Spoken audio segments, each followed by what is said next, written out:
Hey guys, I'm here today with my hot tub heater and I'm trying to hack into it to give it Wi-Fi control so I can turn it on and off whenever I want to.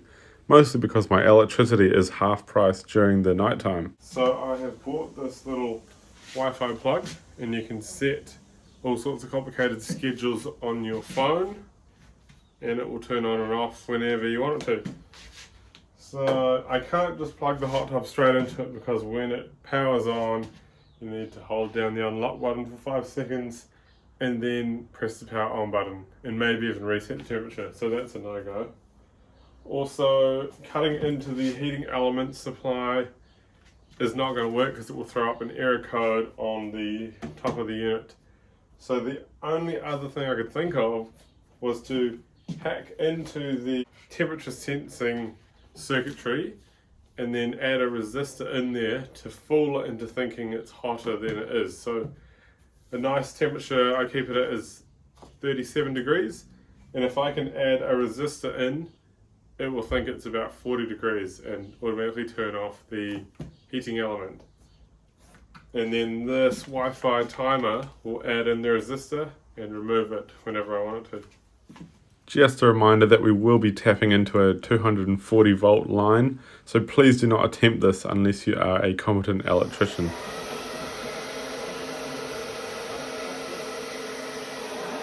I have hacked in. Here's the wiring.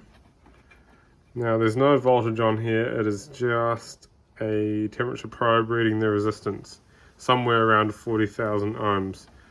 So I've just tapped into it, parallel, just stripped the wires back, haven't even cut the wires, and then soldered in these 2 extra wires here, which let me probe it. Oops, and I accidentally just shorted them out, and it has thrown the error code E05, that will be temperature sensor malfunction. Here's a quick diagram of the wiring that I've done in the video. We've got the temperature probe and then the relay, which is powered by the Wi-Fi plug, that just inserts the 100k resistor across the 2 wires of the temperature probe. So when you want the hot tub to turn off, it'll be inserted, and then when you want it to go back to normal, accurate temperature sensing, it gets removed.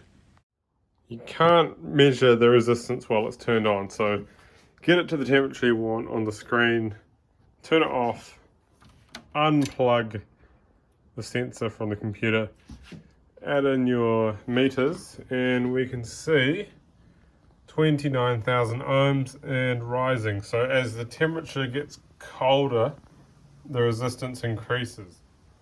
I've just heated it up a bit more to see what kind of ohms I'm getting when it's at or above 40 degrees. Turn it off, unplug that, get the meter out, put the jumpers onto the splice, and we've got 20,000 ohms. So we need to figure out when it's got 30,000 ohms, what resistor do I add in to make it 20,000 ohms? Okay, I've got it working. This is kind of exciting. I've added this resistor here, calculated it out online.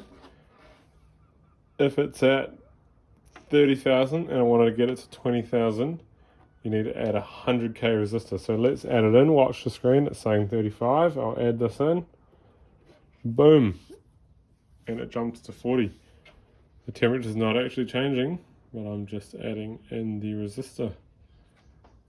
I think we've sorted it out. I just need to hook it up to my Wi-Fi module. Here's what we're going to need. The end of an extension cord, a USB cord that we can cut in half, a board for soldering onto, either a 100k ohm potentiometer or a 100k resistor, a 5 volt relay, a USB power supply, and your Wi-Fi plug. So we've cut the end of the extension cord off. That's going to plug into our Wi-Fi plug, and we'll wire this into the supply inside the hot tub. Now out of this, we're going to plug in our USB adapter. This one is not switched with the remote control, so we'll have to use that. And then I've got a 5-volt relay, and for that I'm going to wire a USB plug in there. Then we will simply chop the cable off, wire that into the supply, and it will turn on and off, meaning these two will link together and not be linked together when it's off. So we're just going to strip this back. Got my strippers here. There we go. And that works just as well on the USB cable. And then you can go from there and strip the individual cables.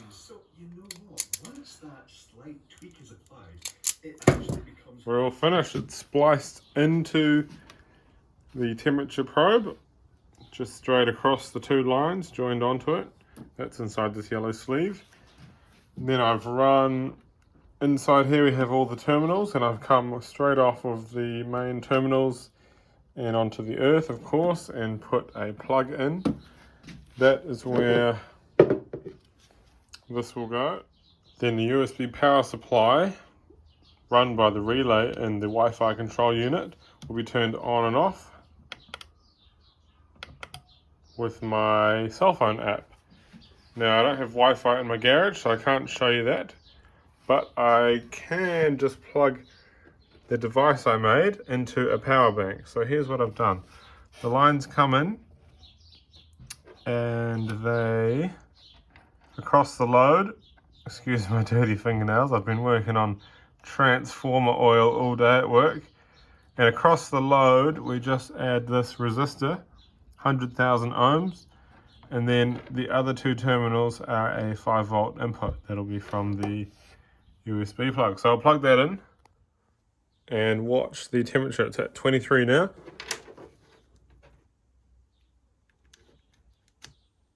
And there we go, 33. So it gives about a 10-degree increase. It's all done. We've got an ice cream container. I've drilled drip holes in every corner so that if any water does somehow get in there, it'll drain straight out. They've got all the other electronics in here, and same, the main computer board is under this drip edge. So it should be sealed, that's above it, and even if not, we've got the mint lid to snap on there and keep it dry. Also, all of these electronics create a bit of heat, which will keep everything dried out under there. And I do have the whole hot tub underneath a roof, so it'll never get rained on. And it's also supplied by an RCD, and everything is earthed, and everything coming out of here, even if it goes faulty, it's only running at 5 volts, so I feel pretty safe with that. Here it is all hooked up again, the pipe wrap around the tubes, got the lid, insulated lid on, there's Tim. Now I've got the app here, click on the plug, and when I turn it on, the temperature should shoot up to 40 degrees. There we go. And as you saw just there, the heating element turned off. Now if I turn it off, it takes a second and the heater will turn back on. There we go. Now I'll just go into the schedule app and set up whatever schedules I want, weekdays and weekends. This combination of nighttime power usage only and the new insulated lid should about half my power consumption. Alright, that's it for today. Thanks for watching. If you want to see more on the lid construction, I'll leave a link in the description below to my other video. Thanks for watching.